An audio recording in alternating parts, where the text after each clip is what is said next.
Folks, well. Look, we are back. Yep, your man, Adolphus A.D. Moore, and the man out of East Texas. I almost started to call started to give him a Johnny Cash name because you spend more time in Las Vegas. I think you ought to have a Vegas name now because you spend a lot of time in Vegas now. That's right, the guy with the go hard shirt on. And no, this is not about a pornographic reference, folks. So before y'all get started, this is this is about we're gonna talk a little Texas tonight, and it's gonna be just a little bit.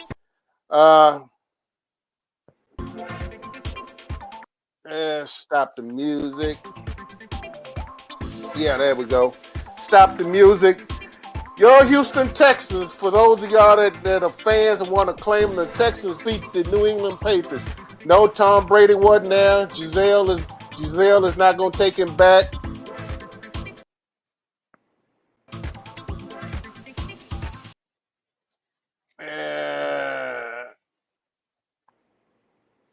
There we go.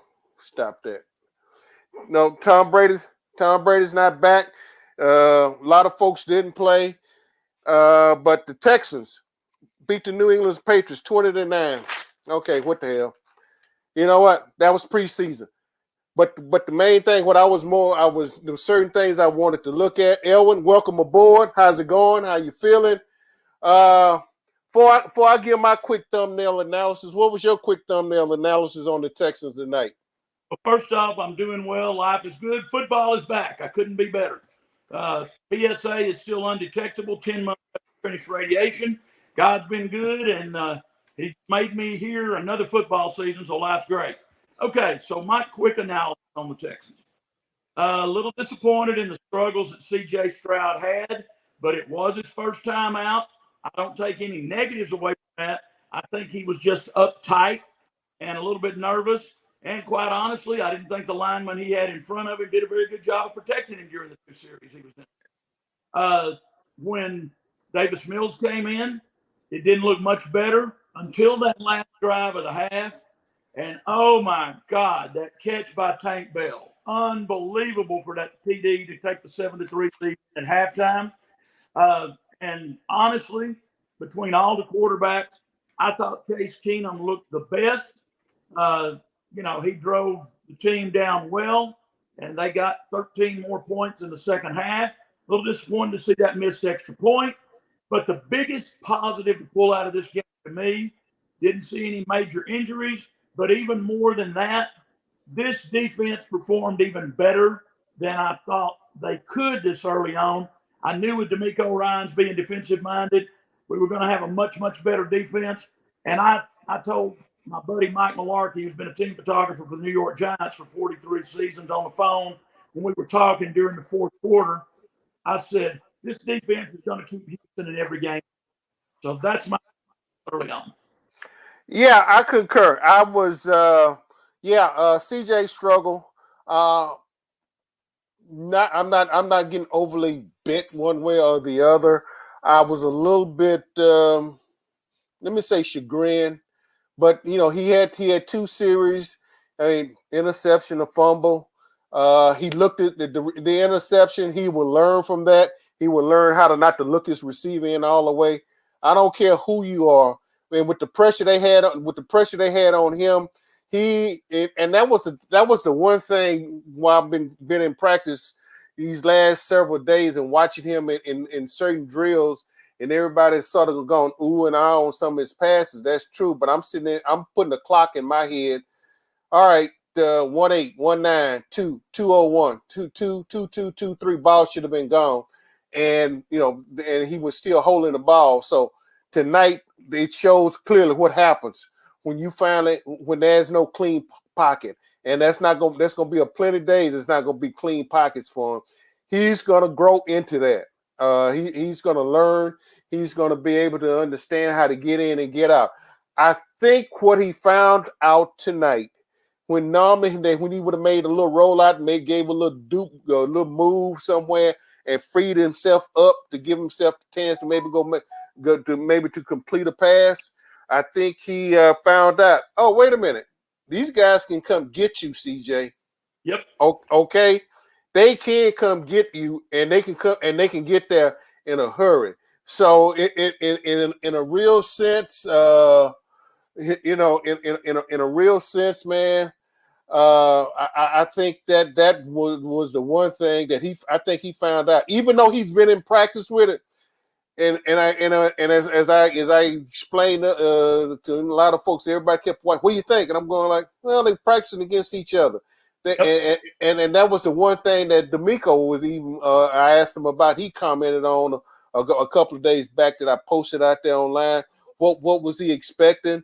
And he was even glad to start seeing other folks because he said it was just about that time. These guys are tired of looking at each other, and now they got a chance to go against somebody else.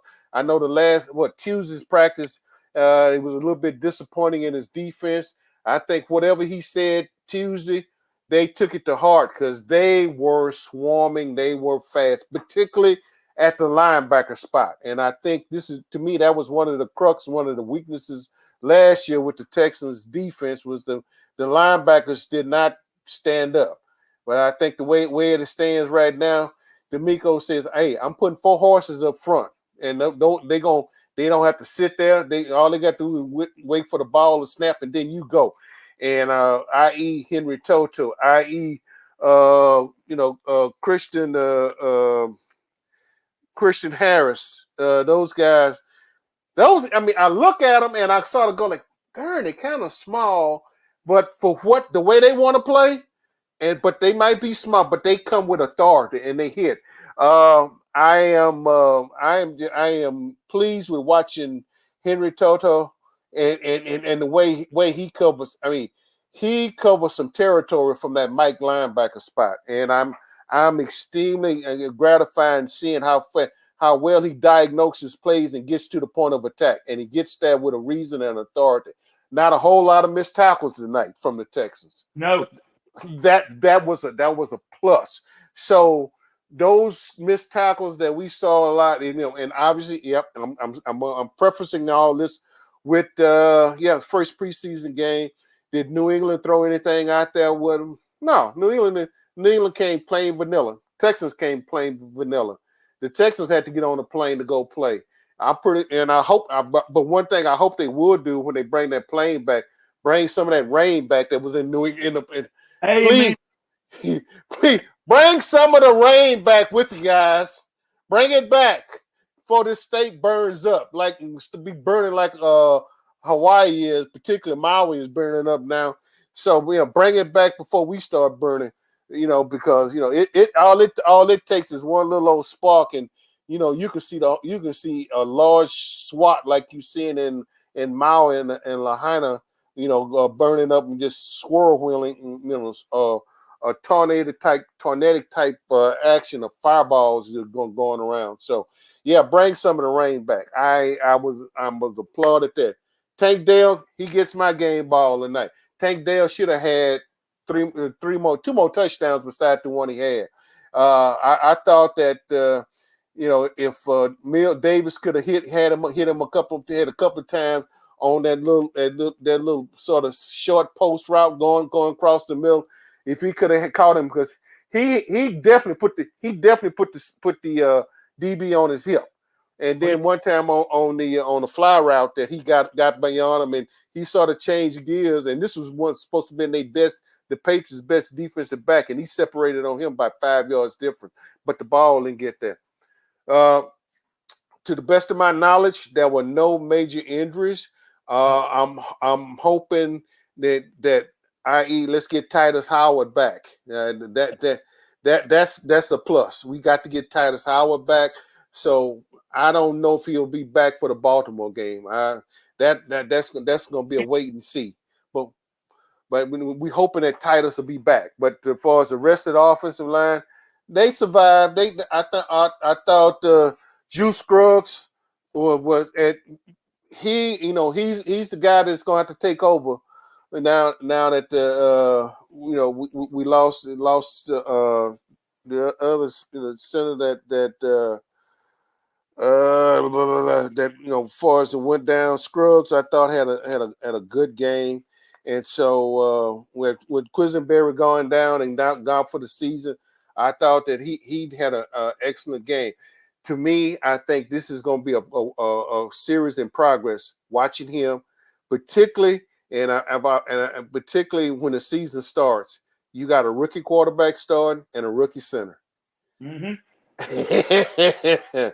And there's no doubt, AD, early on in the season, you know that old saying, offense sells tickets, defense wins championships. Early in the season, probably the first quarter of the season, the defense is going to have to carry the offense and create some turnovers in the red zone or deep in the opponent's territory. I think this team is going to continue to grow. And I'm going to tell you, from what I saw tonight, the routes he ran, Tank Dell is going to be something special in this league. Yeah. And I mean, and all we saw was plain vanilla tonight, man. Yeah. I mean, Rod Smith, number two, the other receivers. The unique thing about it, I know, and this was brought up during the broadcast. That's not going to be no certain cut down day. That's going to be one massive cut down day. And so, what you're seeing now, you're going to see guys fighting, and knowing Nick Caserio, I'm pretty sure after this week's contest, Nick and his scouts are definitely going to be back there. They have that. To me, I would love to see that draft board of players that they are tracking now. Yeah. So when that final cut down day come, how they going to position the roster? I think we pretty well can, they're going to take 48 players to 46 players to a contest.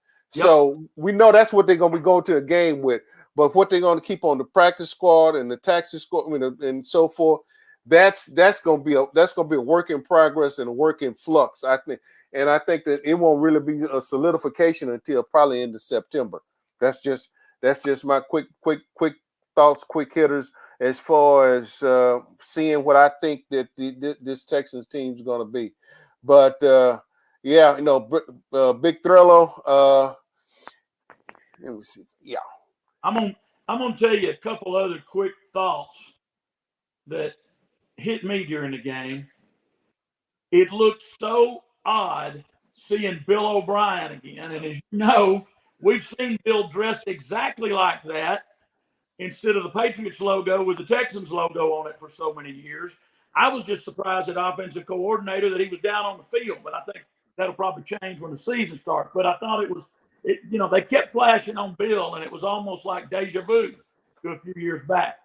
Another big thing to me, and that can be a positive and a negative. The fact that they played Thursday night, I think, is a positive for them because they got a couple more days.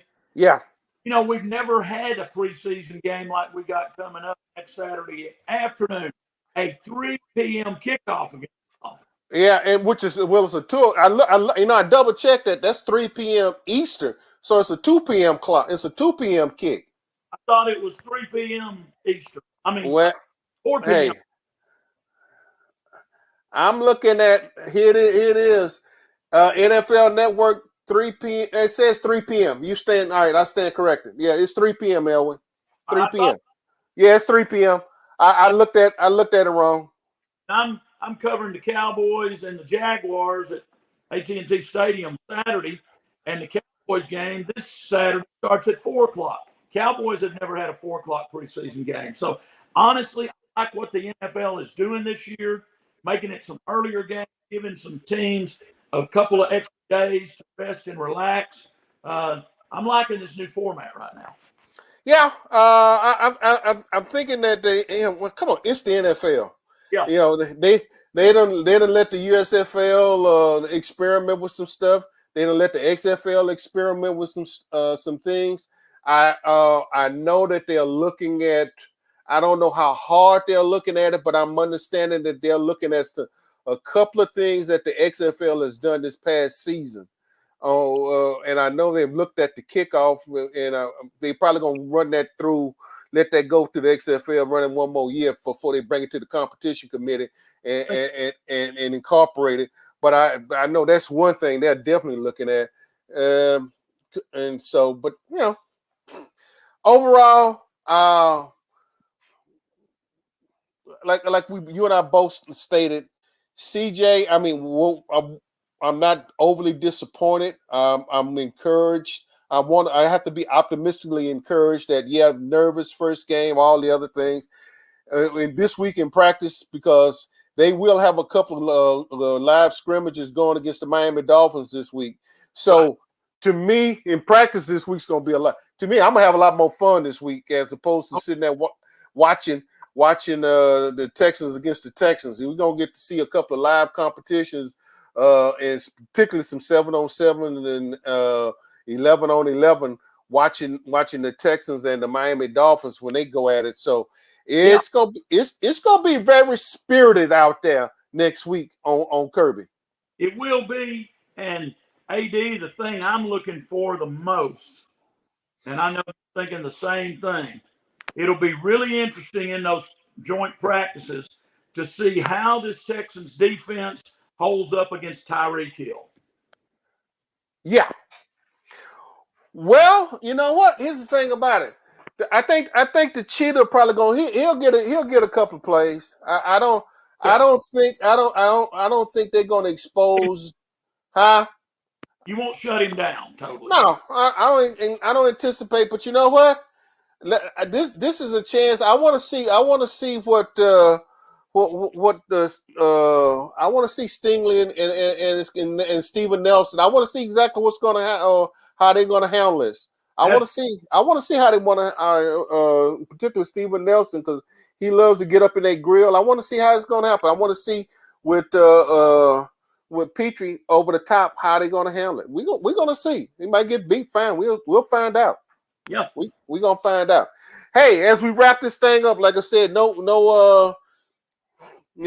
weren't in New England to get coaches' comments and be quite candid with you. It might be something when there'll be a late flight coming in tonight or early in the morning. So again, bring the rain. If you don't, I want y'all to come back, land safe and everything. Bring the rain that I was looking at Foxborough. Bring some of that rain with you. And kudos to the defense. Hats off. Kudos to Case Keenum. Case was Case, and that's about the best. And that's not a knock. No. I think he was very efficient in what he done tonight.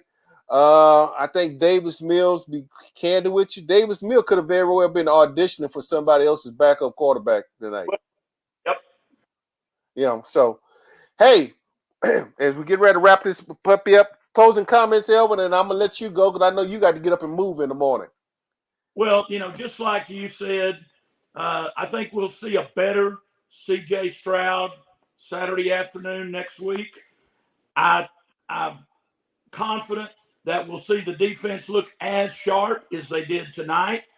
Although, as you know, both teams will put a little bit more in since this is the second of 3 preseason games. And then I want to see the offensive line perform a little bit better than what they did tonight. And I think we'll see improvements in that area too. So I'm really looking forward to that first home preseason. The only home preseason game, because the following week they go down to New Orleans, and then they'll have inter squad practice with the Saints down there. So that might be worth the trip. It might be worth the trip for you to take 20 and roll it on down and see if maybe. Well, practice.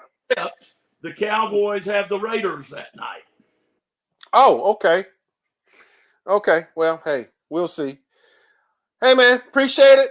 As always, ladies and gentlemen, if you have not subscribed, I know doing a lot of things a little bit different this year. Elwin, appreciate it, man. Go ahead and I'm gonna cut you loose, and as I get ready to turn this bad boy off, and bow. You, AD. All right, man. Have a good one. All right.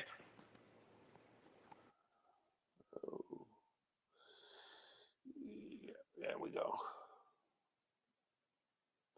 Yeah, folks, appreciate Elwin. Appreciate you, Elwin. Appreciate everybody. Hey, as I get ready to give them a couple more few seconds here, if you have not subscribed to the AdMax Corner on the YouTube channel, reach out there. I know I'm getting a lot of folks are getting a lot of hits because I'm putting a lot of the practice interviews and everything are going on short videos and everything, getting a lot of look-sees on that. So this will be your channel. And if those of you have already subscribed to the Houston Roundball channel, I appreciate it. Those that haven't, hey, subscribe to both of them. We need it. We want it. And we'll continue to be on the lookout for my short videos that'll be coming for daily practices. And so without further ado, as we get ready to shut this puppy down again, the Houston Texans, from a scoring standpoint, 20, the New England Patriots 9, a lot of positives. Look to see C.J. Stroud make quantum leaps next week against the Miami Dolphins. We'll see, particularly in practice, and see how he holds on to the game. Without further ado, this is your man, Adolphus A.D. Moore. Hey, we out, folks, and I'm gone. Ciao.